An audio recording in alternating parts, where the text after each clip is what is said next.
We learn it. Well, I think that we have our critical age.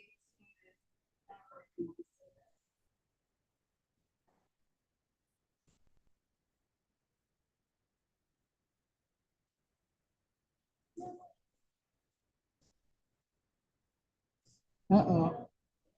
I can't see that.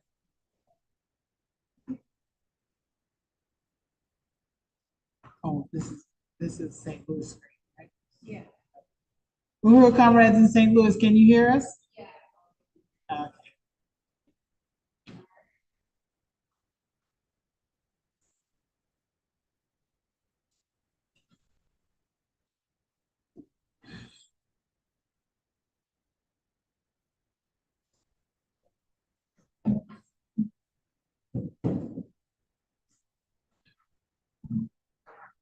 Can I get a Uhuru? Uhuru. Uhuru! Uhuru. Uhuru. Good to see y'all again. My name is Jesse Neville. I'm a member of the African People's Socialist Party and a proud member of the African National Women's Organization. And I'm very excited to welcome you to our beautiful Quagga Hall here in St. Petersburg, Florida. And we're also live streaming with St. Louis. I really want to be self-critical to everybody. I see so many young faces in here and new faces, and just wanted to salute you for being here. Our general AV team is out. She is preparing for the arrival of the beautiful young baby, Uhuru baby. And in the meantime, we have our wonderful my mom rad, our comrade Kenya Ishitella, who's working at AV today. So I want to give a big salute to you, Uhuru. And I mean, this is the revolutionary discipline and spirit that we have. It really takes not only a village to raise a child, but it takes a village to make sure that events and rallies like this continue to happen. So I also wanted to give a big salute to everyone who's tuning in, not only from St. Louis, but also in Africa. And in Africa, we have our comrades who are part of the African Socialist Party, and they're not always able to, have the best internet because the phone infrastructure there is just not that good. It's kind of like going to Central Florida sometimes. Its services are not there. So I really want to salute those comrades who sometimes collectively get together and they attend our rallies despite the time zone difference and despite all of the issues that they have in here, to where they all come together in a group and they make sure that they get this good political education. So we are also having our Freedom Summer Sunday rally. So Freedom Summer is a part of, it's an initiative under the African Socialist Party that is to drive and build the St. Pete and Florida, the southern mobility around all of the different work that needs to be done. So I want everybody to, keep an open mind and be prepared to get involved, to get active, whether that be how the young sister came on or coupled with AV. What's your name, sister? Amora.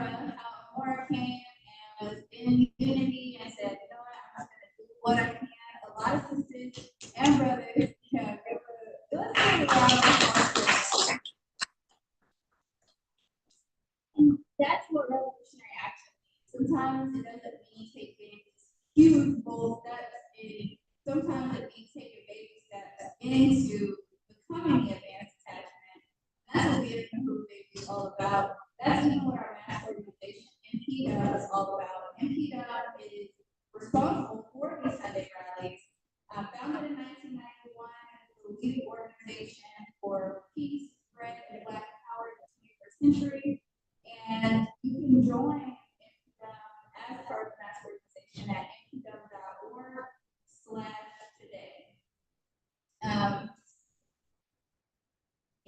/today. Choose a membership level that works best. I think it starts even at like $5 a month, and then you can go up based on a level of leadership that you want to emulate, and it goes into tiers like that. So I'm really excited for what we have in store. In St. Louis right now, two of the 3 are there we have Jesse Neville who's there as well as Penny Hess. And Chairman O'Malley is sick today, so he will not be coming in. He was originally part of the original program, but he's not feeling well, and so he's not going to be able to make it. But what we do have is a political overview that he had executed today. So we're going to be going over that. And I remember I did last rally, I did a reading of his political statement. And the first address to the African nation since the trial of the century. And I'm happy to go over not only that, but make sure that we recite the overview and possibly we can recite that statement as well. And then, so if you haven't picked up a program, please make sure you do so, because on that program you can write down the questions that you may have. We're going to have a quick Q&A session where people can ask questions to the comrade Chair Jesse or Chairwoman Penny Hess as well. So yeah, I really am excited, and I want to take us back to July 29th on Friday, July 29th, 2022. But before I do that, I also wanted to give a big salute to our comrade Luz, who is in the back.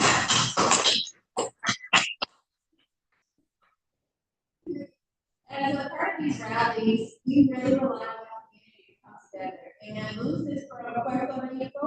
Es una hermana de Puerto Rico, Boycan, a woman who is from Puerto Rico, and Boycan is the original name of Puerto Rico.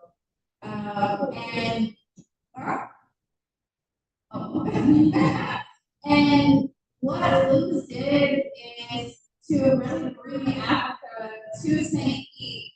Luz prepared for us some delicious food for our caramel.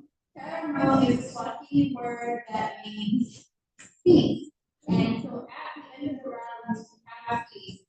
And Luz prepared a dish called mofongo.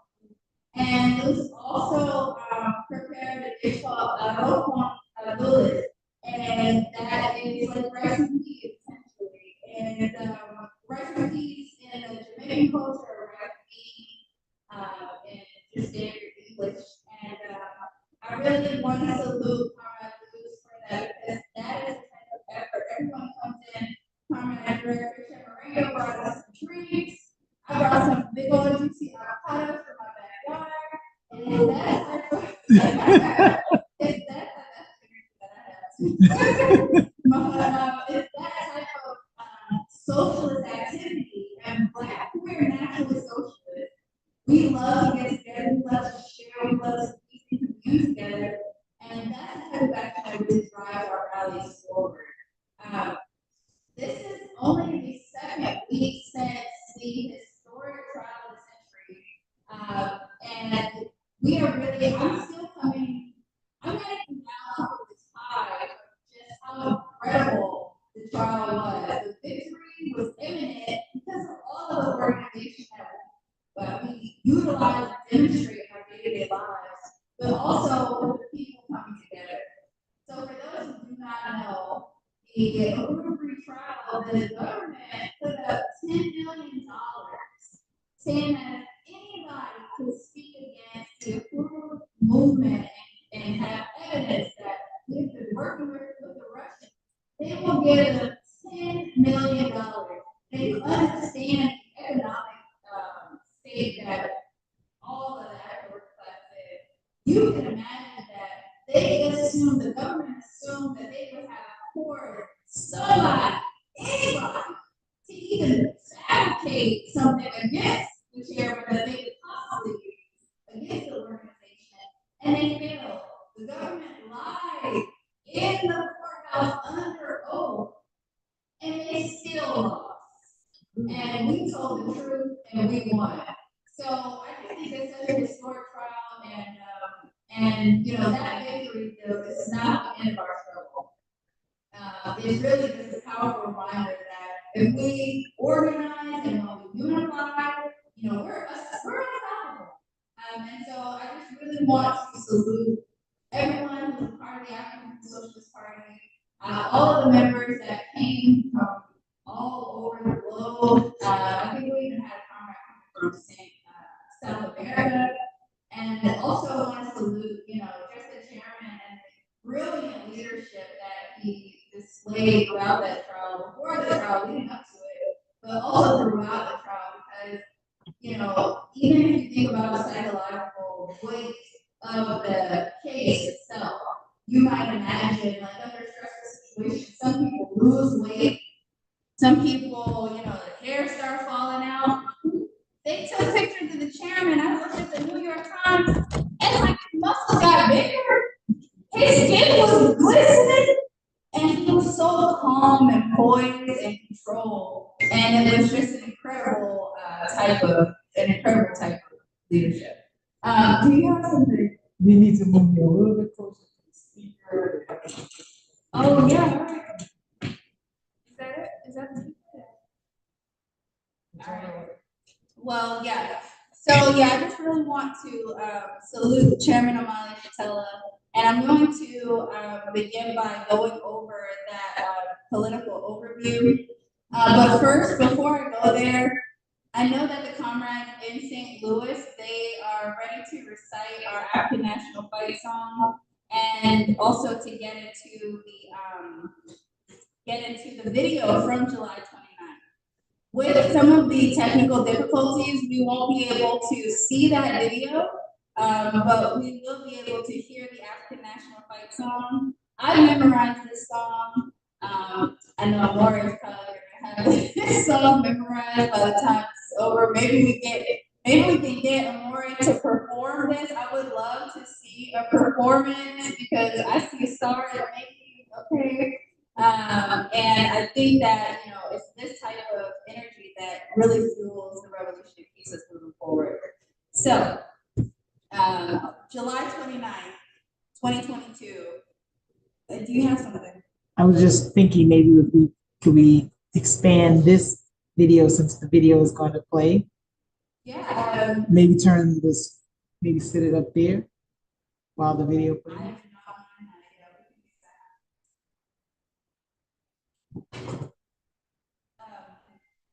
While you're doing that, I'm going to take everybody back to July 29, 2022. It was on that day that the FBI launched a violent political assault on the African Socialist Party and the broader movement.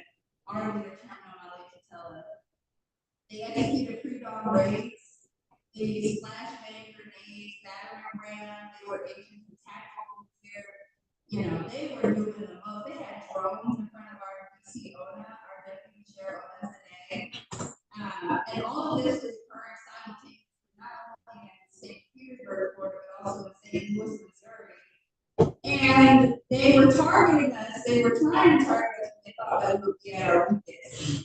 And I wanted to say this that morning because Chairman and ONA, they wake up like they were not asleep. Is basically what I'm going to say. They were already organizing. They were launching a doula program. Anyone familiar with the doula here? Okay.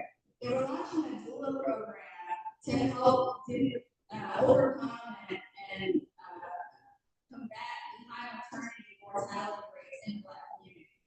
In the African community, we have the highest mortality rates due to colonial efforts. So some people will say that the doctors just don't believe we're in the pain that we say we're in. And whatever the reason is, there's been a historical colonial relationship. So this is not something that's exclusive to St. Louis, but they were able to solve. It started where they were in St. Louis. And even after those attacks, the violent attacks, they had a drone in DC on his face. Our deputy chair still held that meeting to make sure that we got the care that we needed. So I really want to salute DC ONA and just give a huge round of applause because that's what I'm talking about. Not only that, they targeted us and still lost in the trial because the jury said that we are not guilty of being Russian agents. So we're going to watch the videos from July 29th. But before that, we're gonna sing the African National Fight song. This is a song written by our own Alikia Ngoma. I want to salute Comrade Alikia Ngoma. And during this, we all rise and we all sing together. The lyrics are going to be on the screen. It'll be tough to read on this part, but I do welcome everybody to approach as they need, and we are going to get this program started. Uhuru.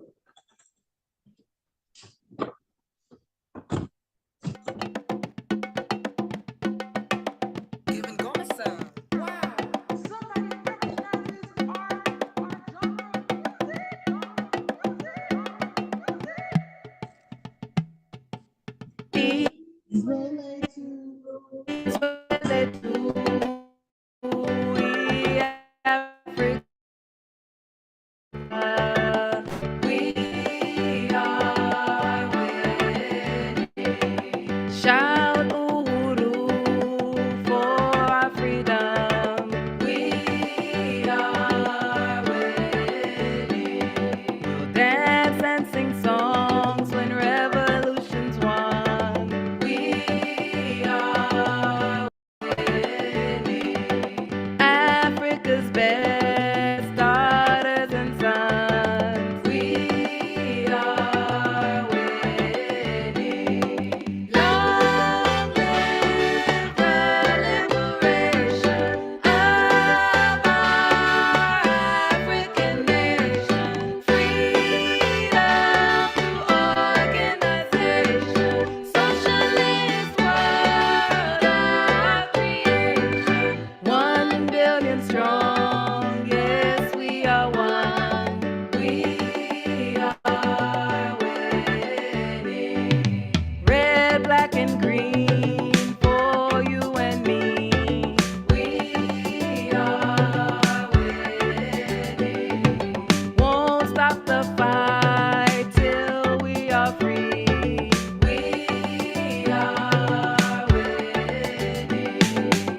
Patrice Lumumba's life won't be in vain. We are winning. Keep up the work in Marcus Garvey's name. We are winning. Independent and free is what we will be. We are winning. Africa will bask in our victory. We are winning. Long live the liberation of our African nation. Freedom to organization. Socialist world, our creation. 1 billion strong, yes, we are one. We are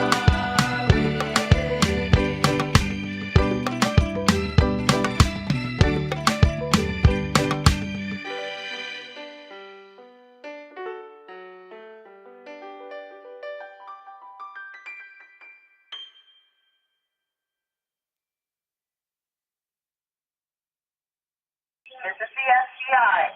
You have a federal warrant for this address. Keep your hands up and follow orders. This is the FBI.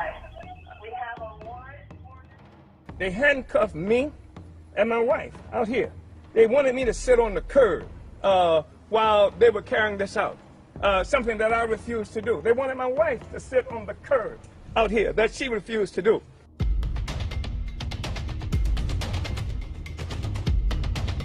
As I was coming out, this big old drone met me.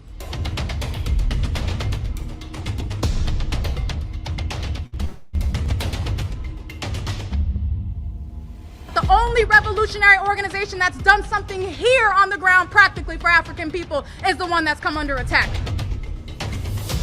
Institution that offers a community radio station, a newspaper, a commercial kitchen, an Aquaba Hall rental space, and community office for our organizers. That was the building that has come under attack.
You need a breach? What do you need? They want. I don't know. What's whole benefit money? Hold on. Thank you.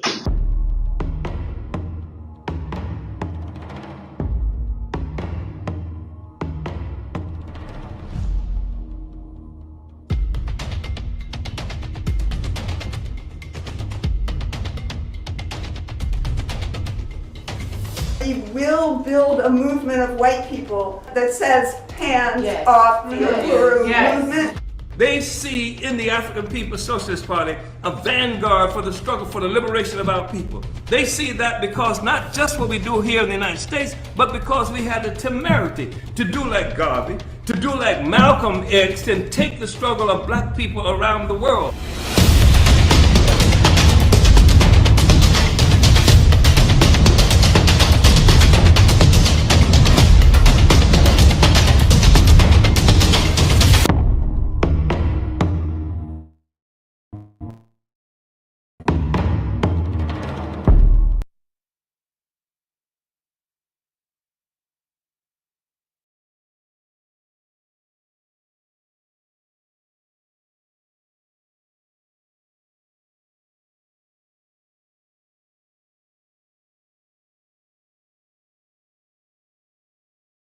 We can leave this right up here. Let's go.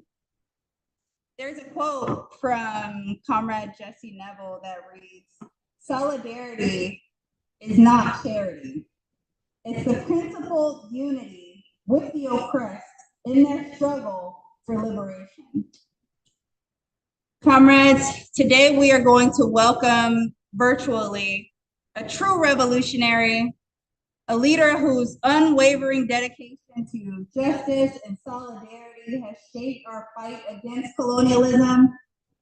Chair Jesse Neville, he stands as a powerful voice for the Uhuru Solidarity Movement, boldly exposing separation of white people from their own humanity by a system that thrives on the oppression of African people. His work is rooted in upending structures of exploitation.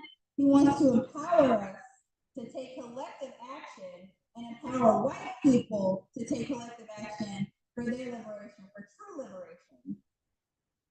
Chair Jesse Neville is a beacon of solidarity and unapologetic in his commitment to reparations and accountability. His message is clear.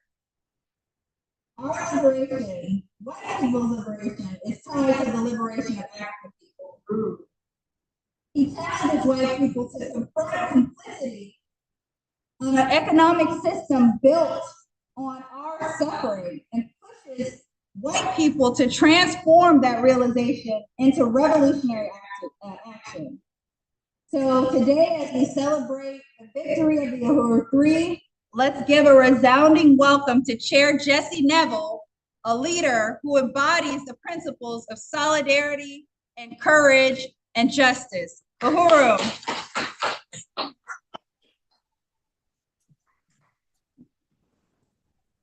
Hands off Uhuru!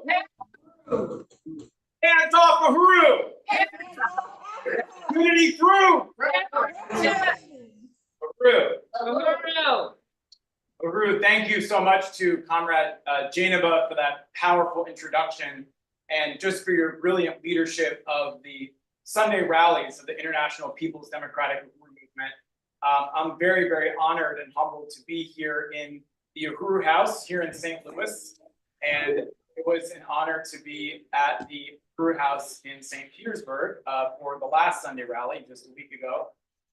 And I just want to, express again what an honor it is to be a part of the Uhuru Solidarity Movement, the African People's Solidarity Committee, the organization of white people formed by and working under the direct leadership of the African People's Socialist Party and Chairman Omali Yeshitela, that has assigned us as white people to take on our revolutionary task by going back into the white community, into the colonizer population, and speaking to other white people like ourselves about the true history of white people, of our relationship to African people, of our relationship to this country and to this system, and the way forward through reparations to African people and solidarity with the struggle of African people to be free. And I first became a part of this organization 15 years ago when I had the opportunity to meet actually the person who just walked in right now, Chairwoman Penny Hess, the chair that Chairwoman Penny spoke at New College in Sarasota, Florida, at a conference that probably wouldn't even be allowed to happen there now, with the takeover of that institution that has taken place in the last couple of years. But that was my first introduction to the Uhuru movement. That was my first experience with African internationalism. And hearing Chairwoman Penny speak, and Chairwoman Penny at that point had been working under the leadership of the party for 40 years, around that number, and now has been doing this for 50 years since the founding of APSC in 1976. And a few months later, I had the honor to meet Chairman Omali Yeshitela, our leadership, the leader of the African People's Socialist Party, and that was a life-changing experience, and it's been an incredible honor to be a part of this movement ever since. I also want to recognize the People's Alderman, Jesse Todd, who was there on July 29th, 2022, right there from the very beginning of the fight back that the chairman launched from the steps of his home just a matter of hours after the last FBI armored vehicle packed up their assault rifles and left Red Bud Avenue here in North St. Louis. And I also just really want to salute the chairman, salute Chairman Omali Yeshitela, salute Deputy Chair and to salute their incorruptible courage and leadership as the leaders of the African Revolution, and their courage in leading this fight back that resulted in such a profound victory on September 12th in the federal courthouse in Tampa, Florida, when a jury came back from about a day and a half of deliberations and, as the chairman said, rejected and repudiated the US government's slanderous charge that the African People's Socialist Party works for anybody but Black people. That was the statement that the jury was able to affirm and able to unite with, that Chairman Omali Yeshitela is not for sale, that the Uhuru movement is not for sale, that the Uhuru movement works not for Russians or for anybody else, but for the interests and aspirations of African people to be free and self-determining.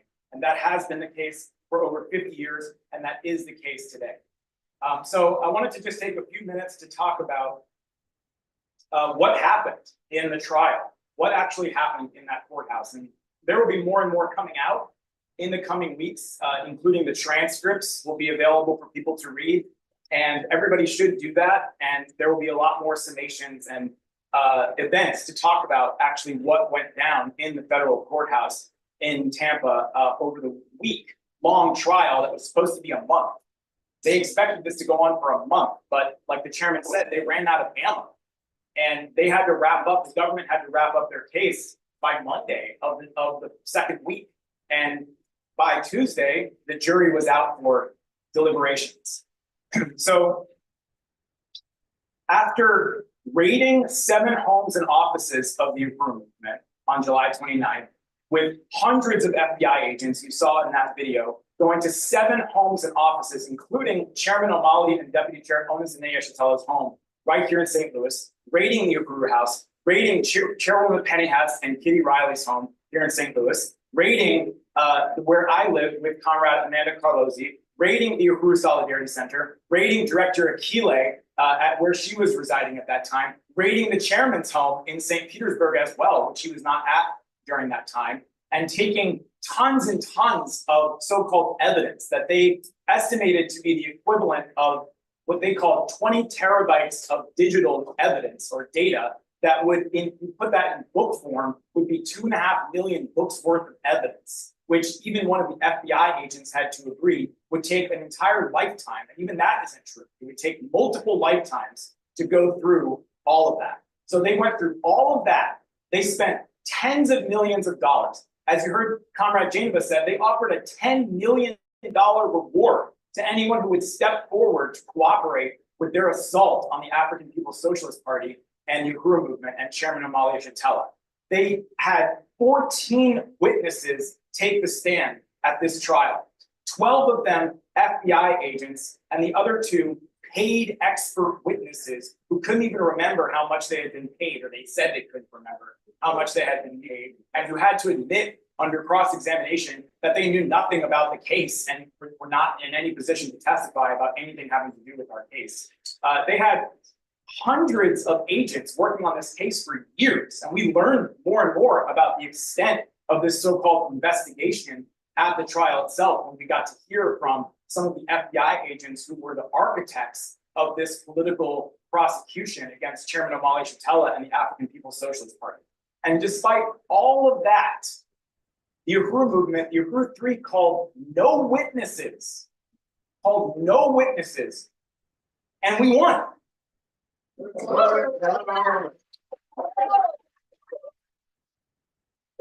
And Chairman Omali said something this morning that was very powerful. He said, we were the evidence that the jury was able to see. The people were the evidence. Chairman Omali Yeshitela himself, sitting right there before them, was the evidence.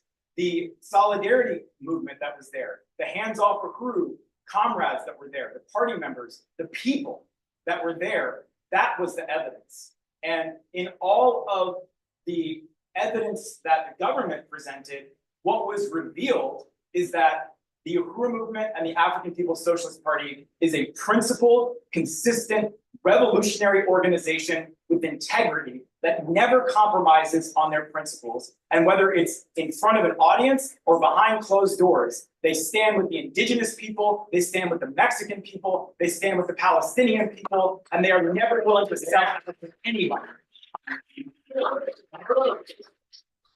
And that's what was exposed by their evidence. Because they're showing emails, internal communications involving Chairman Omali Yeshitela, meeting recordings of Chairman Omali Yeshitela. So what the jury got to see is what Addie Griffin said. Chairman Omali Yeshitela is not for sale. He is a revolutionary. He is a man of integrity and principle who is completely and single-mindedly devoted to the liberation of African people. And that's what the jury was able to see and was able to unite with. So as the chairman said, it was the political line that won this case. African internationalism won this case. The African People's Socialist Party won this case. And yeah, so I just wanted to say that. Also wanted to quickly mention that one of the things that happened towards the end of the trial, when it was time for our side to go, we ended up not calling any witnesses, but instead, one of our attorneys, Addie Griffin, was able to introduce a whole bunch of evidence without calling a witness, which is very unusual. There's certain ways that that was able to happen. We won't go into, but it was just the brilliance of our legal team that worked to make that happen. So Addie stood up there and she presented Burning Spear newspapers from 1969 onward, showing the consistent stance of the African People's Socialist Party in opposing every single U.S. imperialist war that had taken place during the lifespan of the African People's Socialist Party.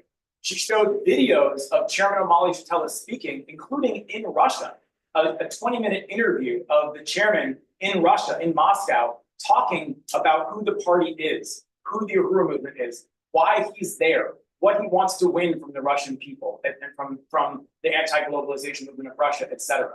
So the jury got to hear that. The jury got to see videos of the Uhuru movement at work, the Africans Charged Genocide campaign. And as I was sitting here, I was remembering that they also got to see pictures of St. Louis. Addie showed them pictures of the basketball court that the Black Power Blueprint built, of the farmers market that goes on right nearby here, of the garden that the Uhuru movement has built here. So that was the evidence that disproved the bogus lie that the US government put forward, that this was somehow some kind of Russian foreign influence operation. People were able to see this is the African liberation movement. Like the chairman said, it's not a protest organization or just a group of activists. It was the African liberation movement that was able to speak for itself in that trial, and the people were able to hear it. So I want to close by saying that the slogan that Hands Off Uhuru is taking on in this phase is not one day in prison, free the Uhuru 3. And that's because the fight is not over. The party secured a massive victory under the chairman's leadership with defeating the foreign agent charge, which was the main charge levied against the chairman and the Uhuru 3.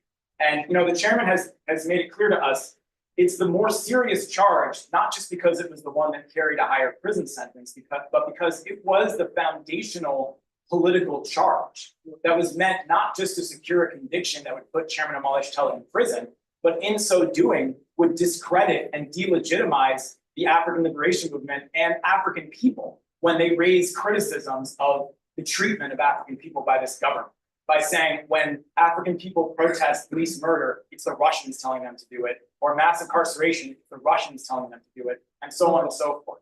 And being able to rebuke that, being able to expose that was a huge, huge victory. As the chairman says, just a few generations after the military destruction of the Black Revolution in the 60s, in which the colonial court system played an essential role in carrying out the destruction of the Black Revolution in the 60s, to be able to have the revolution go into this court, to have the lawyers stand up and say, Uhuru means freedom, freedom to speak, freedom to think, freedom to organize the interests of African people. And to have Addie Griffin, his chairman's attorney, stand up there and point to the chairman and say, he is a revolutionary. And for the people to be able to hear that was incredibly powerful and makes the victory something that goes far beyond just what it has, just what it means in terms of the law. At the same time, we are going to be moving forward with pushing back and appealing against the bogus conspiracy conviction, which the US government used lies and distortions of the law and deliberately confusing jury instructions to trick an otherwise honest jury into feeling like they had no choice but to check off guilty on this bogus conspiracy charge. And we're very confident about the ability to go fight against that and get that overturned ultimately through the appeals process. But what is happening right now is that we will be building for the sentencing hearing on November 25th. And there will be more discussion in this meeting about letters that people can write and other ways that people can support the fight back to say that Chairman Omali Shatella and the Uhuru Three will not see a day in prison. The Uhuru Three will be free to continue organizing, to continue fighting, and to continue winning. So that's what I'll say. And I'll just want to say that our message to white people is to be like Chairwoman Penny Hess, be a part of the African People's Solidarity Committee, refuse to be intimidated or silenced by the US government's efforts to crush white solidarity with Black power. That's what they tried to do with this trial. They failed, and we have to build on that and win hundreds of thousands and millions of white people to strive to emulate that stand and to say that we will stand in unconditional solidarity with the African Revolution until African people are free and reparations are paid. So I'll close with that, and we will be having the Uhuru Solidarity Movement. We'll be having our annual March for Reparations here in St. Louis on October 26th, and a conference the next day on October 27th. You'll be hearing a lot more about that in the coming weeks. Uhuru.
Uhuru, we can't hear you in St. Louis.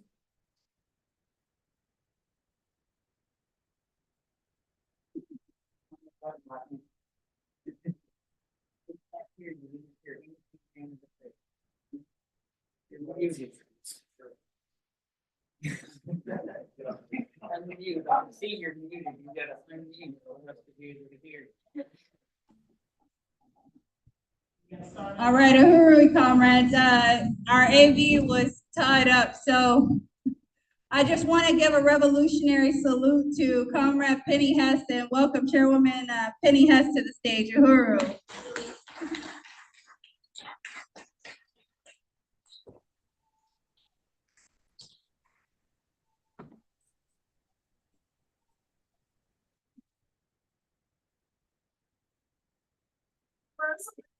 Around Geneva, and I couldn't hear her, but I know she was very passionate. A powerful speaker and leader. And I do want to salute everybody who's here today and say it is an honor to be here in St. Louis and to represent the African People Solidarity Committee. I want to salute Comrade Jesse for a great presentation prior to this, and say that under the leadership of Chairman Omali Yeshitela and the African People's Socialist Party, we are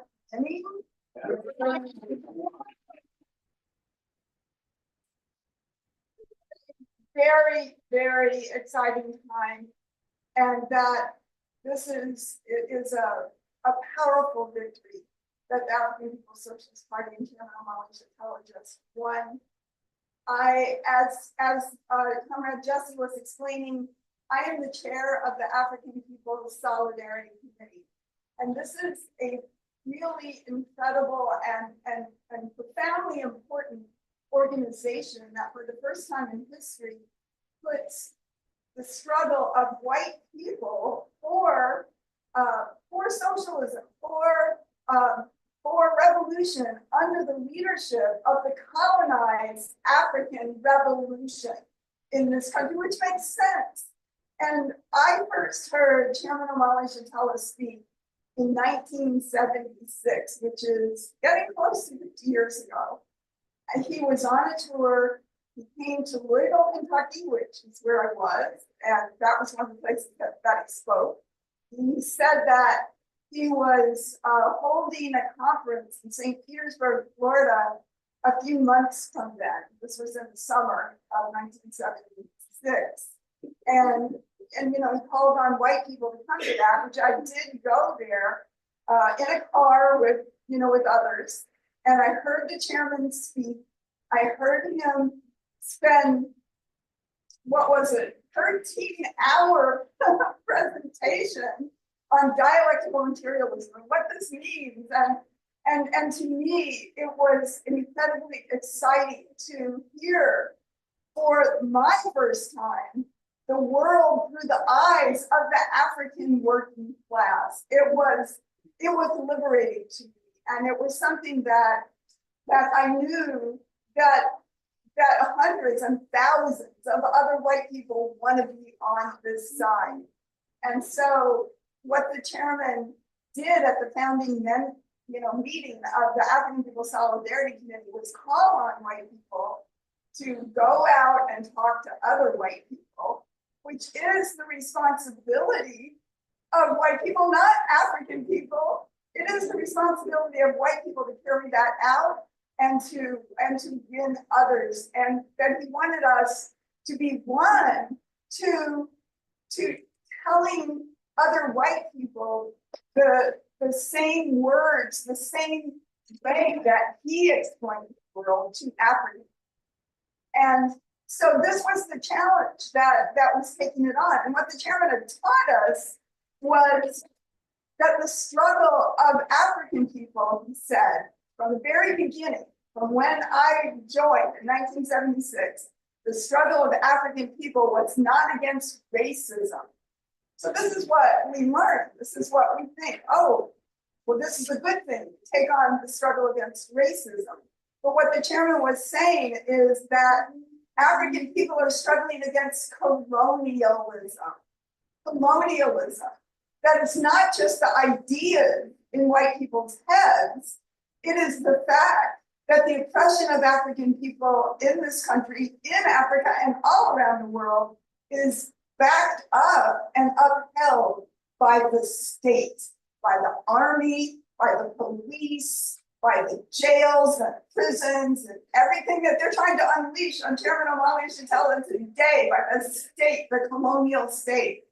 And that colonialism means the reality, just that alone tells the story that this system and this country were built. How did they start? How did America get started? It got started through the theft of the land of the indigenous people, the genocide carried out against the indigenous people, and through the kidnapping and trafficking and enslavement of African people for hundreds of years. And this is what created America, and this is what created white people. Why all white people, as the chairman says, sit on the pedestal of the oppression of African people. That's undeniable. That's undeniable. And one of the things that I felt compelled to do as the chair of APSC, as having the responsibility of the chairman to talk to other white people and tell the true history of this country, was to learn the true history of this country. So I started studying this, and I started reading books and looking at things and seeing, oh my God, even then, even 40 years ago when we were working on this, there were still books out with 100 years of lynchings, and so many, the books about the genocide against the indigenous people, the books of Warren Churchill, A Little Matter of Genocide, all of these, there were many books that you could look at. And of course, the chairman would always say, well, white people have to use books to tell the story. And it's true, but we do have to. And so, whereas the colonized experience it, but the chairman would tell us that, that this system in this country was built on white colonial domination of this whole system and country and of the whole world, basically, throughout Asia and Africa and every place, and the Middle East, and every place that white people have gone. It has been to loot, it has been to plunder, it has been to oppress and crush the people's cultures, their values, and it has created a system that is about getting whatever you can, no matter who you step on to do it. And that when we look at today, this is very clear. Like, what better explains the white situation and the alienation of white people? Because in order to be successful, we have to make sure that there's a huge weight of people that we stepped on their backs to get here, and that is again on the backs of African people and indigenous people, the Palestinian people, and the oppressed peoples on the planet Earth. So I started making presentations and talking to white people by looking at these different books and writings, and I was really deeply affected, I guess I would say, by looking at the history of what we did and what we do. And because it's white people, we want to say that, oh, we are the rational ones. We are we're calm, we believe in peace and all of this kind of thing. But in fact, the greatest perpetrators of violence that has ever walked the earth is the white population, is the European population. And so we look at just burning of Tulsa, just the burning down of African towns when they had gathered, their own prosperity, wanted to live in their own peaceful way with, in prosperity and jobs and creating their own lives. But yet, any time like Tulsa and Rosewood, Florida, and other places, in every state, there's examples of that, where white people went in and burnt down. Right here, Mill Creek Valley, neighborhood of St. Louis, and so many other examples of that, and literally taking white people, stealing all the resources that African people had created. And this is the history over and over again. And I just wanted to say that this past weekend, we were coming back from, where were we? We were in Florida for the trial. We were coming back. We went through Montgomery, Alabama, and I don't know, which is very, very important in the history of the civil rights movement, the whole struggle of the Pettus Bridge and, the struggle around that happened in the 1960s, but also it is the site of what is called the National Memorial for Peace and Justice. And I would really, really want to hope that other people can go see that, because there's several parts of it. But one part of it is a museum that is basically what we were just talking about. It's the history, some of which is recorded in Overturning the Culture of Violence. It's like a museum of white history of violence towards African people. And it is very, very, very profound to see it. And then kind of near there is an outdoor memorial to lynching, the only memorial in the world. And it is, and what they did was they created a kind of outdoor, it's not enclosed, it's outdoor like a roof kind of thing, and just poles coming down, but you're walking outdoors under that. And hanging down are concrete slabs that represent every county of every southern state. And on every slab are all the names of African people who were lynched and slaughtered by white people there in that county. And some of them have names and names and names and names. And, you know, so it is just profound. It's profound to see and to, you know, to experience that and to know that as white people, we do have to take responsibility for that. But the thing that is really different in this period is that under the leadership of the African People's Socialist Party, we do have the ability to be redeemed, to stand on the side of the colonized, of the African, of the indigenous people. And when the chairman is talking about the African liberation struggle, he's talking about it embraces all colonized people around the world. It's not anything at the expense of anything else. So this is so that I can't even say the words in a good enough way, but that we now have the ability to take responsibility for what white people have done, to take responsibility for forwarding the anti-colonial struggle, which is a struggle for power over the lives of African people, for the right to self-determination, not ideas in the heads. And that when we want a future, when we want to see a future of socialism or justice or reparations and anything that we understand is going to forward the ability of the earth itself to continue to survive, you know, it's about being under the leadership of the African Revolution. It is life-giving.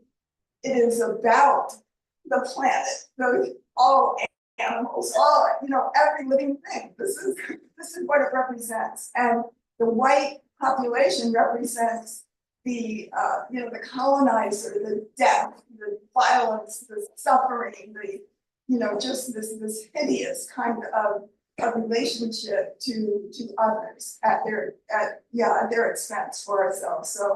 So this is a great period to live in, and that this trial, I think it's really significant that they attacked the solidarity movement, Jesse and myself, as a way of attacking the chairman Omali Yeshitela and saying, trying to make other white people fearful or you know, even increase the isolation of the African Revolution and break the solidarity, but they can't do that.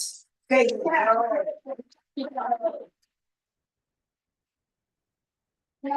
I know that, you know, the Uhuru solidarity movement is growing.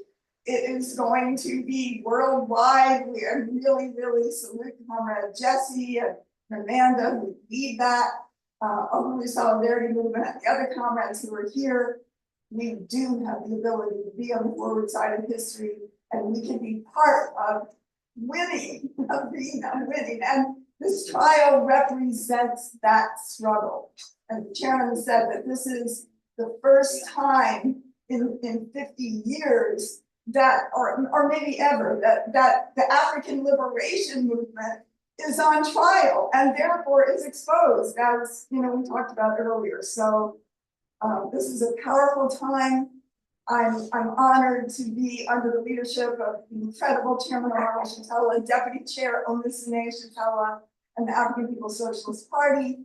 And we are winning, and we're going forward. We have a big rally on, I think Black is Black is Black, and it's going to have a huge rally this year. And I know that's going to be talked about November 2nd and 3rd in DC and Los Angeles, as well as there will be a all out to the court on November 25th, for the sentencing, and we're going to kick the ass of the ruling class under the leadership of Chairman Omali Yeshitela.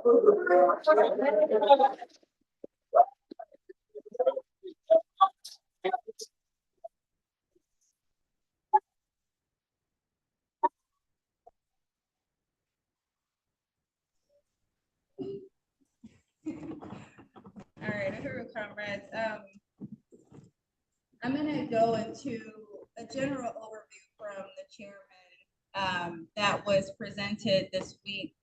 But I really just want to make a self-criticism. Our Sunday rallies, these are our cherished weekly opportunities to connect, to build. And it's important that we have all of the audio, video things in place so that we can really create a dynamic presentation.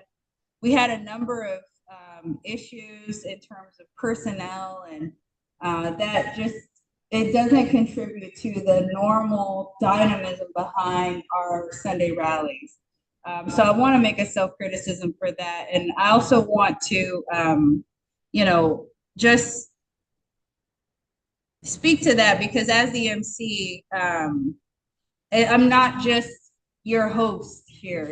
I'm a comrade, and I struggle for these events, these rallies, to be very organized, because we have an incredible Akaba Hall. We have everything laid out for us so that we can be the best sons and daughters of Africa that we possibly can be.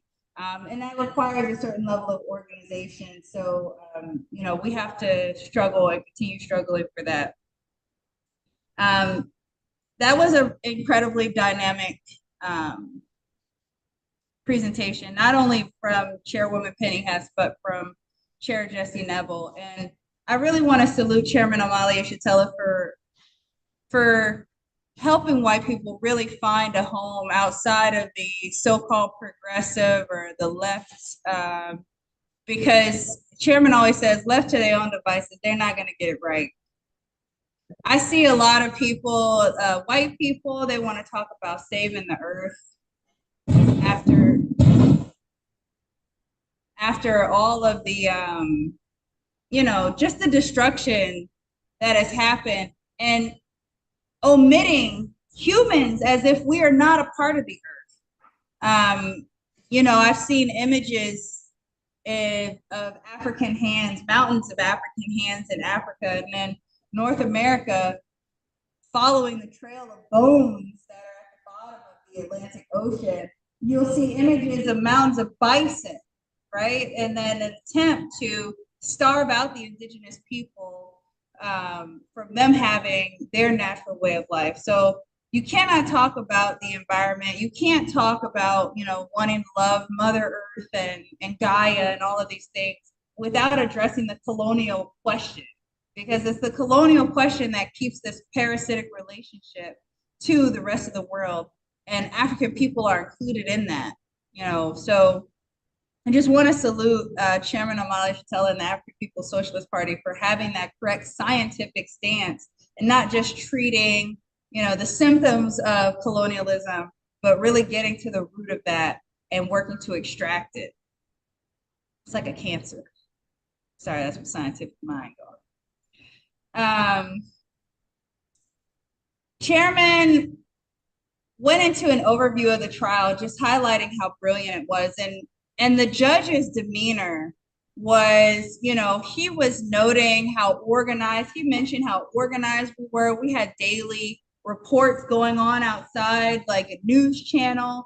Everyone needs to be tuned in to the Burning Spear TV on YouTube. Subscribe to it, so when we go live, you'll get it right to the top of your feed. And we're working, and as a recommendation, the Hands Off Uhuru Committee should combine with the Black is Back Coalition, because we need to bring forces together before the sentencing in November. That's on November 25th. We need to make sure that the people who are leaders within the organization are actually leading. And that includes myself, but it also includes everyone who's in here. We have to create the future. We can't wait for it to happen. There's no surrender. You know, we have made promises to the people, and we have to keep it moving in terms of the trajectory.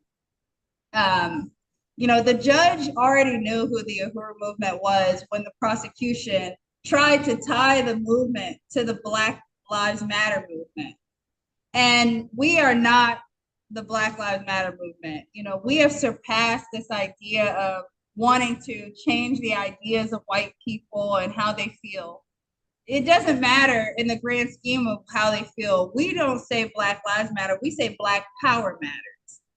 And that's an incredible statement, because it takes it beyond just this sort of begging for, you know, begging for kindness or any sort of goodwill from anybody.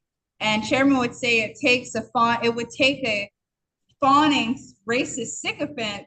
And the power question is a great equalizer in that. So, and essentially at the end of the revolution, when the revolution is over, you can say what you want, but the power is in our hands. So you don't have the power to act over our lives. And I also really want to salute the incredible legal team that we had. The vetting that went into gaining the legal counsel was incredible, because the U.S.'s goal, the government's goal, was to delegitimize African liberation overall. African people and indigenous people are a contradiction within this system. We expose the exploitation that happens. We expose the corruption that goes on. And to be clear, this isn't a capitalism versus communism thing. This is a colonialism versus real people for all, real freedom for all people question. Because we know that the Bill of Rights wasn't written for African people in mind. It was written when African people were enslaved. And so, you know, when we think about the trial, it was one charge that was split into two. And the jury said that we are not guilty of acting as Russian agents. But it needs to be pointed out that this was not a jury of our peers. This was an all-white jury.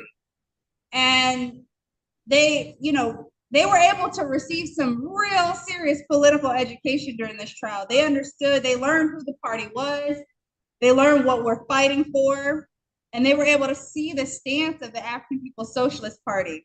And we showed the world, not just those in the trial, but we showed the world who we really are. And that's a winning strategy. The jury didn't see Russians, they didn't see activists, they didn't see militants in berets. They saw everyday people who look just like them.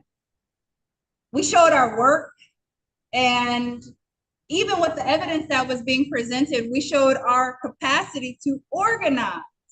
We were so tight and stringent with all of our documentation. And it was hard because they had to try to remove any semblance of agency from African people. But what was exposed was that they couldn't do that. So we took from them that power, and we showed them that African people do have agency.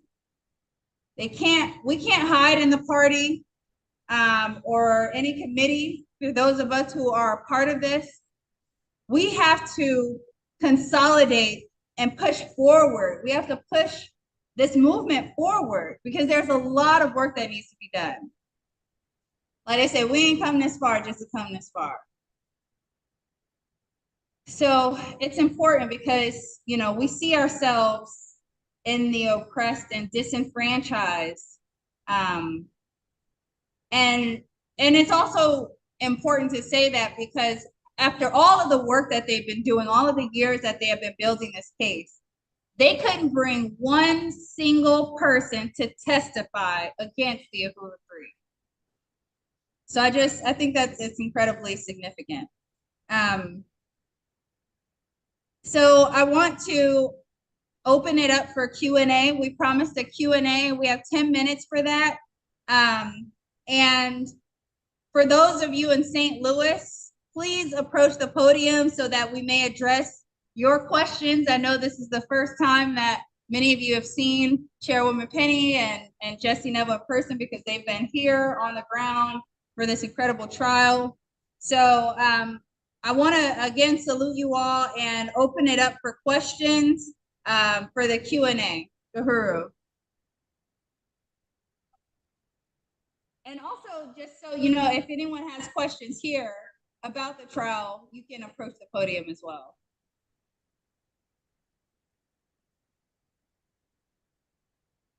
Do we have any persons coming up for Q&A?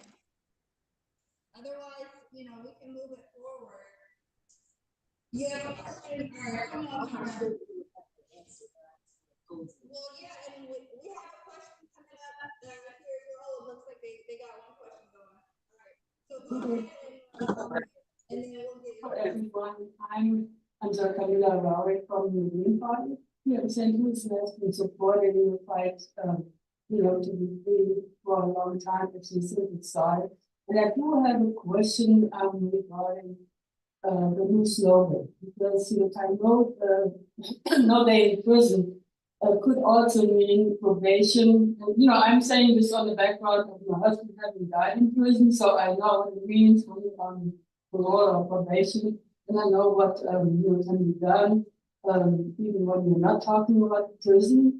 But you know, I'm thinking of electronic shackles, and I'm thinking of probation, and that you cannot travel, and you have to work like you do all the time now, report every week. So I don't know whether, you know, this slogan is really, you know, the right one. So I just want to bring this up. Thank you.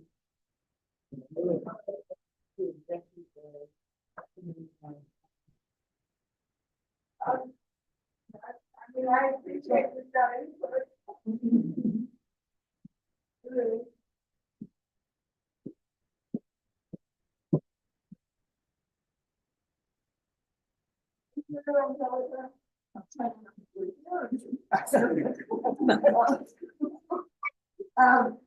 I appreciate that. I appreciate you raising that. I think that should be a discussion. You know, I mean, I don't have like how it could be, you know, taken on in the way that I do. Yeah, I think I appreciate that. Well, you know, we can bring that to the council into the steering committee and we can discuss that and raise it possible to me. Anybody have any thoughts on that, either here or? Can you say what the slogan is again? Not one day in prison. The second part of it, free to your free. Not one day because of the different.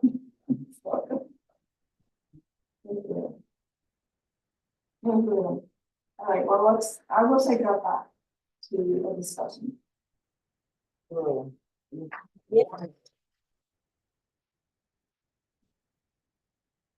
Any other questions? Comment. Yeah, we have a question over here. Oh, my comment is that on the back of what we just discussed is drop the charges, drop everything, and free the Uhuru 3. Period. The Uhuru. Yeah.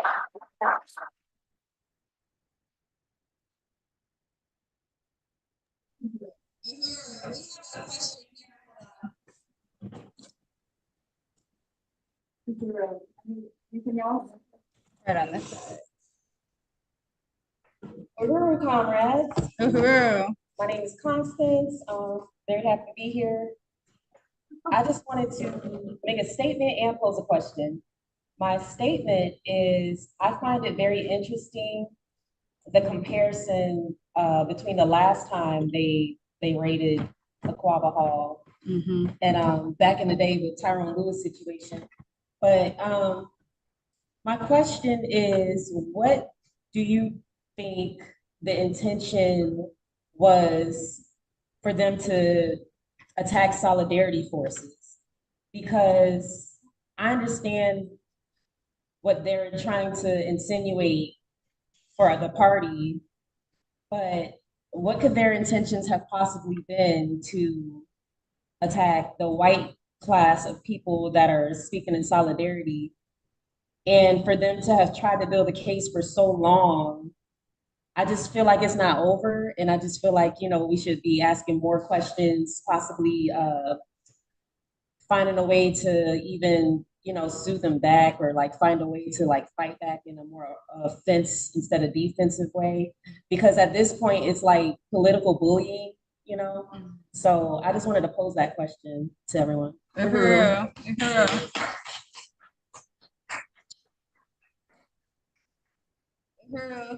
Who can we, is that gonna be Chair Penny or Jesse?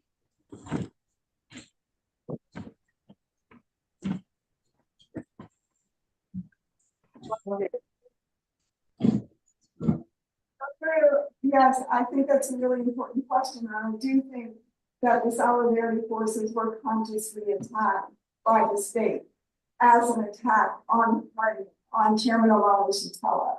And, you know, we look back to the 1960s. In the 1960s, there was no white solidarity.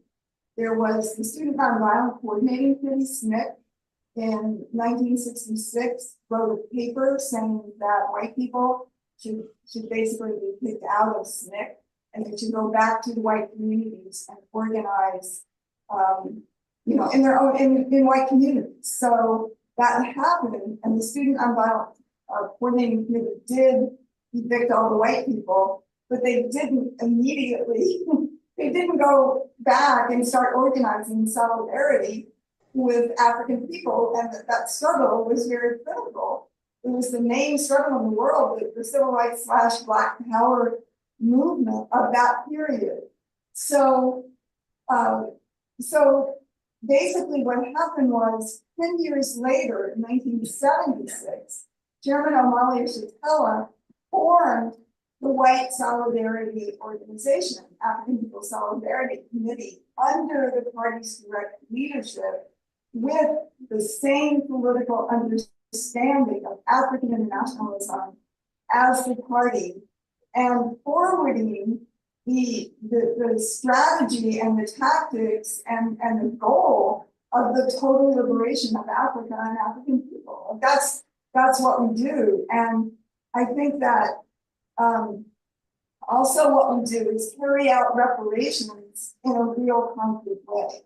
So the African People's Socialist Party doesn't rely on getting resources from it, because they always have the integrity, as it said, of what they stand for.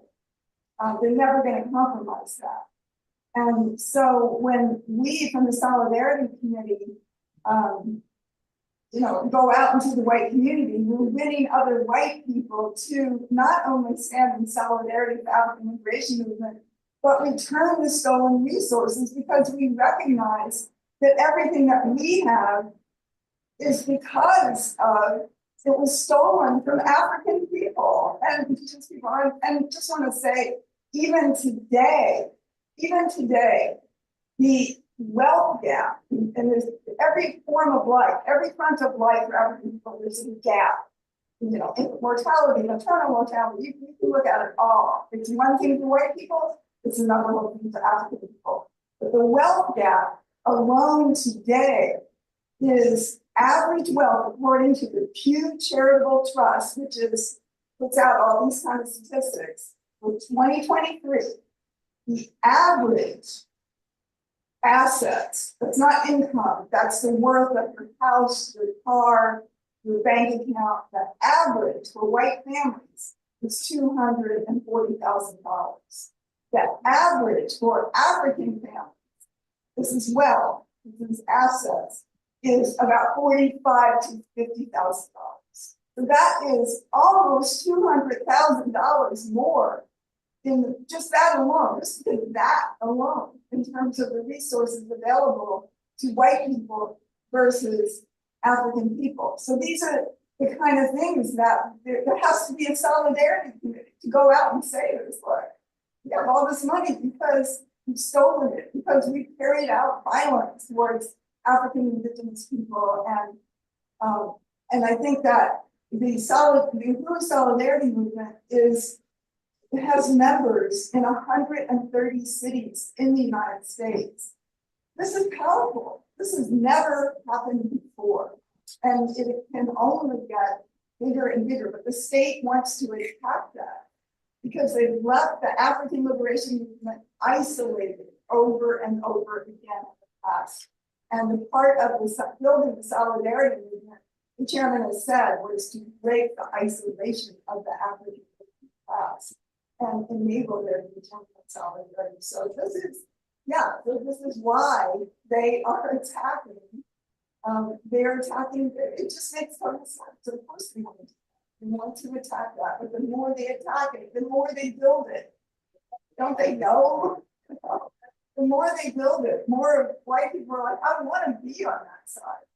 You know, we get people wanting to join constantly and are building, and we'll continue to as we get out there and are able very soon to do tours all over the United States. I really want to salute the solidarity movement and say, just this is a very, very incredible existence, and we're not going to let the state do this. They cannot win. The party will win. This relationship under the leadership of the party will go forward and grow. And it's very exciting. It's a good period.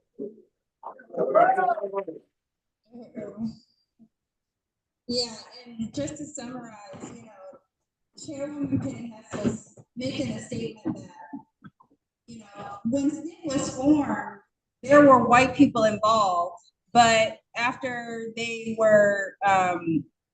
had left, they didn't do anything in their own communities. And what Chairman did was to say, no, we have to organize white people so that they can do work within the white community, and how we have Black people, help me out here, Black people in white face, thank you, white power and Black face. How they have neocolonialism is white power and Blackface. The white solidarity movement is Black power in whiteface. And so with them being in 136 cities around the world and growing as rapidly as they are, and the government has an interest in completely destroying that. A big part of the attack, the political attack, wasn't just in taking us to trial, but it was in the bank sanctions and in taking down the petition that we had against the U.S. government charging genocide. That had over 130,000 signatures, and it was to instill fear not only in African people but white people, to say, "Oh, if you join that organization, the FBI is going to get you." So they are.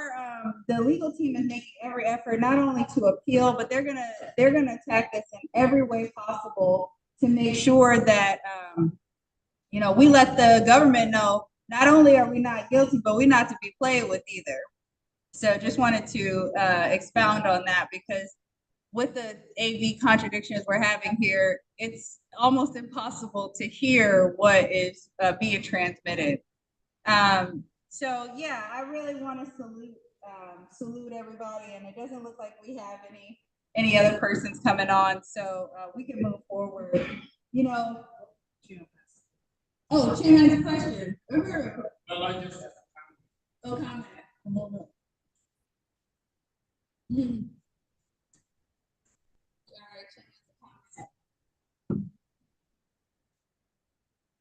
In relationship to what Constance was saying about why we being attacked. I think we concluded the attack because they were actually an extension of the African operation. The main target was a chip that became the trial. So everything is about the chairman. Oh, Molly did this. And she telling me this, and she telling. So clearly the chairman was a target, and they were supposed to be collateral damage, that they would just scoop up everything and destroy the African, not just the African People Social Support, destroy the African Liberation Movement, period. And also historically, white people have betrayed the African Liberation Movement. They expected somebody to roll over and it didn't happen. Because they've seen that time and time again. Feds always bragged about that in 90% conviction rate. But they don't say how many of those people actually pleaded out.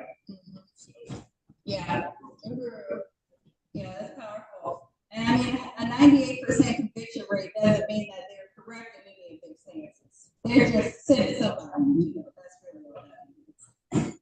Maybe Conrad might come back, but no more about that. He's an attorney, so that's why I mentioned that.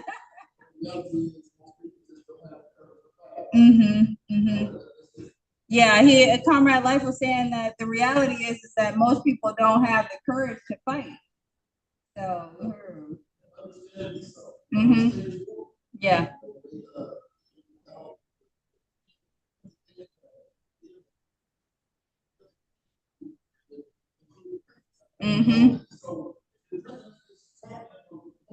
Yeah. Yeah.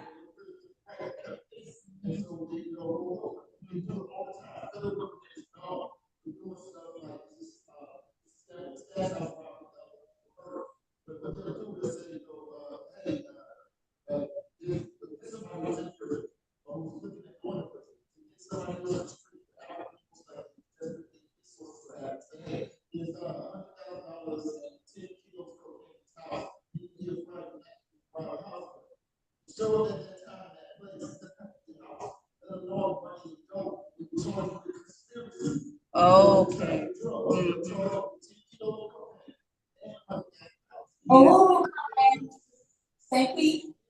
Oh, we can't hear Comrade Life. Yeah, they're saying that they can't hear. Yeah, Comrade Life was going into a brilliant, just expounding on why how the federal government and the police, the state acts and can manipulate people and giving them charges and just how they operate with the assumption that whatever they say people are going to comply with, and they'll often set people up. Yeah, I really want to salute everybody, not only for attending, but for the contributions in terms of helping explain this incredible trial, explain the details of it. And, we're really standing on the front lines of not only a critical trial, but this battle for our future and our dignity and our freedom. And while financial contributions are important and vital to our movement, our struggle is now, and it always has been, more than just about money. It really demands our time and our energy and our unwavering commitment to building this movement wherever we're located. Because it's rallies like this one that we're holding today that it's powerful, but it doesn't happen by accident. It really takes the result of a collective effort. So I'm going to pass around the basket, but I'm going to ask that everybody, do more than just, I want us to go beyond the donation bucket. Our goal today is $100, and this is going towards these rallies, distributing literature, making sure that we have everything that we need so that we can mobilize our community and bring people back into political life. And if you also, I need your help in terms of organizing this rally. And we want to also make sure that, we engage with the local community so we can build a new Uhuru House in every city. We got 136 Solidarity members, but we got African People's Socialist Party all over. I want to have a Uhuru House in Azania.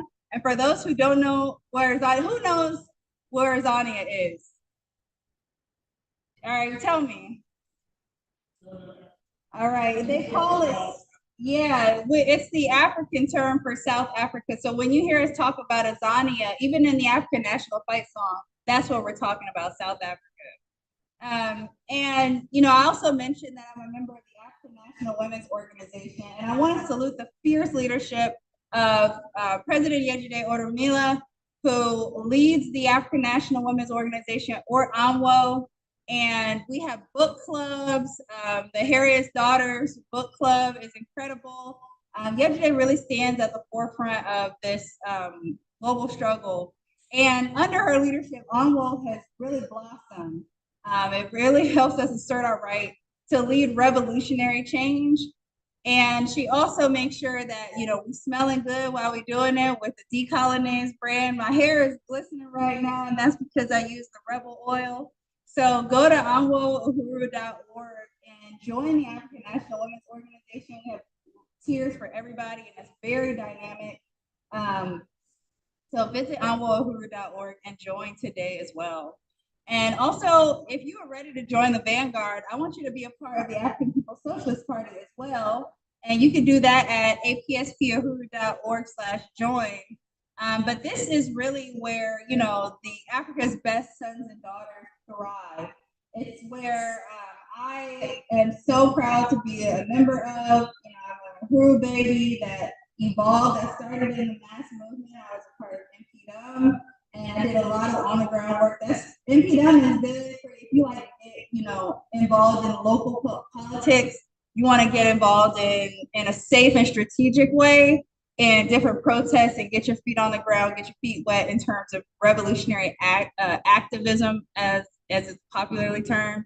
And then it sort of sharpened the sword for me and led me into the African People's Socialist Party. So I just wanted to salute everybody. Do we have an announcement? Can we make pledges?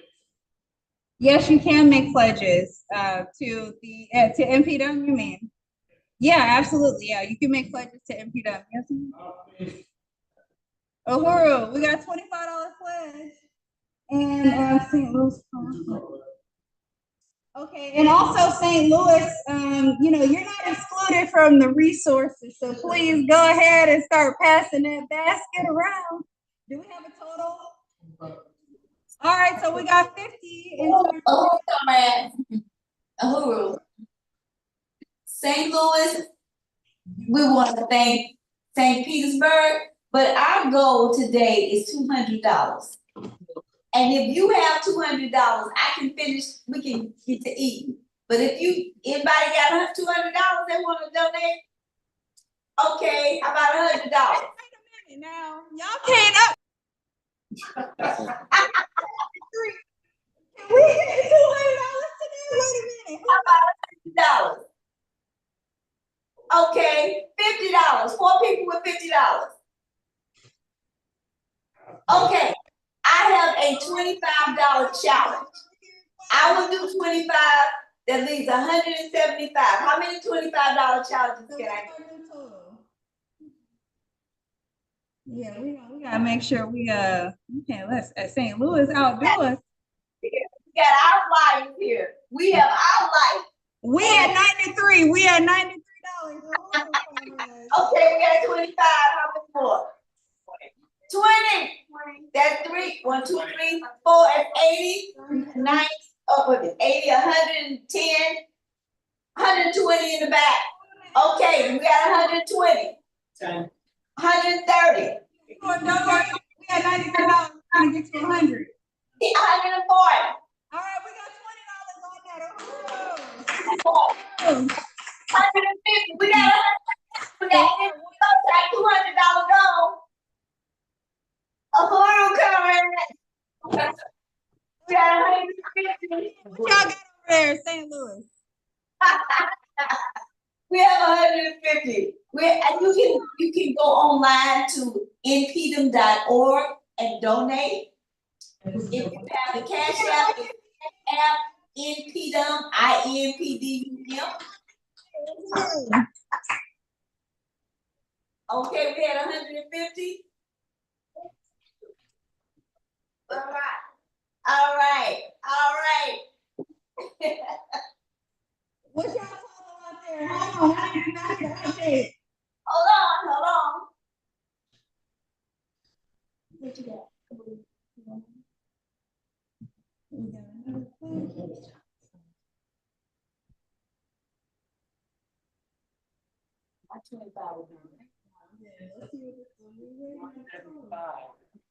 We got 175 so far. We got 175 so far. We need $25 and we'll be there. And I'll start off with an extra 5. So we need $20. Yeah. Huh? We got 200 comrades. They got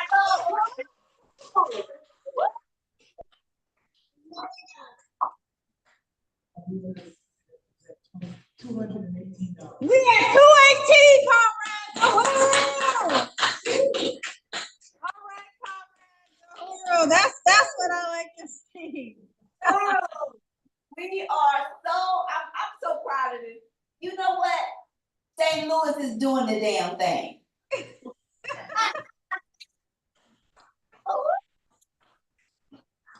All right, Uhuru comrades. So we got 218 here in St. Pete. We have 200 in St. Louis. All right, that's what I'm talking about. Let's go ahead and move into the announcements because I know we are reaching the time for Karamu. Handsoffuhuru.org to sign up for the alerts on everything that we need to be doing as we approach the sentencing date. Also want to mention Chairman's birthday party is going to be held on Saturday, September 12th. October 12th. His birthday is October 9th. Chairman's birthday party is Saturday, October 12th. We're going to keep the time. We're going to announce the time, but it's going to be a huge birthday party. We need everybody here. We're going to have decorations. We're going to have Chairman here. It's going to be, our Chairman will be in St. Louis. Is he going to be here? I'm not sure, but we're celebrating his birthday because the federal state, the U.S. government tried to take our chairman away, but that is not guilty. We are not guilty, and it's not happening. November 2nd, 2024, the 16th annual Black People's March on the White House in Washington, D.C. Go to tinyurl.com/BIB16TH. That's BIB16. They have flights right now available round trip for $298 to Washington, D.C. from, I believe, from St. Louis. So if you're in the St. Louis area, and then they have housing at the Arlington Court Suites. There's a single available for $139 plus tax that sleeps 2. You can get a double for $149 plus tax, and it sleeps 4. November 25th is the sentencing date. Uhuru, you got something? We also have flights on Spirit to BWI. Flights on Spirit at BWI from Tampa for $113. November 25th is the sentencing date for the Uhuru 3 in Tampa, Florida. That's at 801 North Florida Avenue, Tampa, Florida at 9 a.m. Be there. We are packing that courthouse. And also, most importantly, let's build the Uhuru movement. Freedom Summer Black Community Sunday rallies right here at the Uhuru House at 1245 18th Avenue in St. Pete, but also in St. Louis. And again, we saluted Comrade Luz and Sonia for the mofongo, and we're about to enjoy it. And there's a history for those who don't know what mofongo is. and how food and so many other things connect us with Africa and how we take our culture wherever we were dropped off. Mofongo is a food, a technology that was brought to various Caribbean islands where African people were dropped off as a variation. It started as a variation of fufu, a pounded starch. And since we're no longer, since Africans in Puerto Rico and other Spanish-speaking countries didn't have access to their traditional starch that they use, we started using plantains, or in Spanish, plátano. And that's what we do. We mash them in what's called a pilon, which is a mortar and pestle. And it's so beautiful to see African women with a big mortar and pestle, and they're pounding and they're pounding and they're doing it to a rhythm. And sometimes they pound and they clap and they pound and they clap.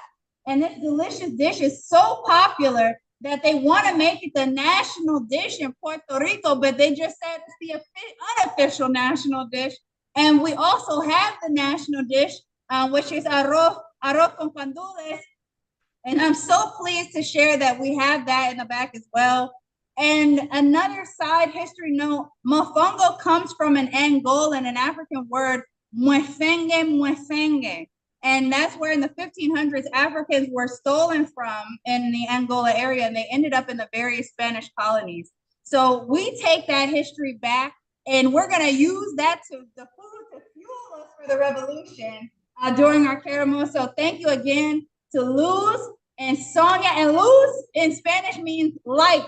And Comrade Luz is the light. So I just want to salute you, Comrade Luz, one more time for making this dynamic dish. And we also have aguacate or avocados that we'll have available. We'll slice those up so you can have some delicious avocados with your arroz con gandules y mofongo.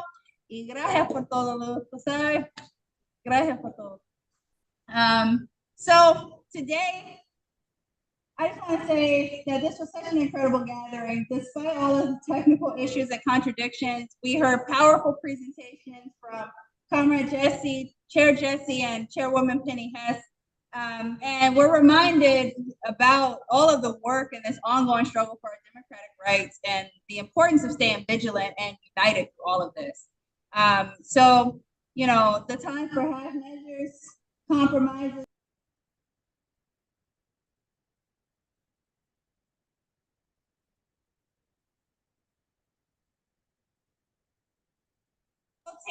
the people all back. We want our own labor. We want our own names. We want our identity back.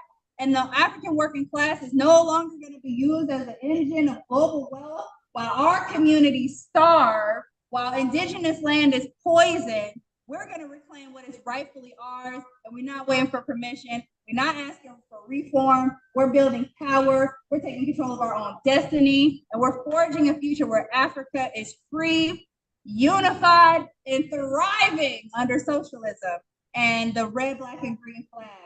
We had a victorious win against the government in the trial of the century, and we are going to continue with our Freedom Summer campaign right here in St. Petersburg, Florida. And as we prepare to leave today, let's not forget, it's just the beginning. The struggle continues, and we have to carry our energy and determination from this rally into our daily lives, into the community. Every action that we're taking, we need to have Africa and Uhuru on our minds and in our hearts. So before I close, I'm gonna repeat a chant from my childhood, and we're also going to repeat the chant, hands off Uhuru, hands off Africa. I'm gonna say that 3 times, and then we're going to end, and the chant from my childhood, it says, Izwele Tui Africa. And when I say Izwele Tui Africa, which means Africa is our land, we're gonna repeat, E Africa Izwele Tui. And that means, and it means it in the reverse. So, hands off Uhuru, hands off Africa, hands off Uhuru, hands off Africa, hands off Uhuru, hands off Africa, Izwele Africa, Izwele Uhuru. So let's continue this celebration of unity. Let's indulge in the karamu, the feast that awaits us. We're gonna slice us some aguacate. We're gonna eat the mofongo, the arroz con gandules. And we're going to just take all of this energy and keep building. So let's keep the spirit of Uhuru alive, comrades. I appreciate you all coming out, and I will see you next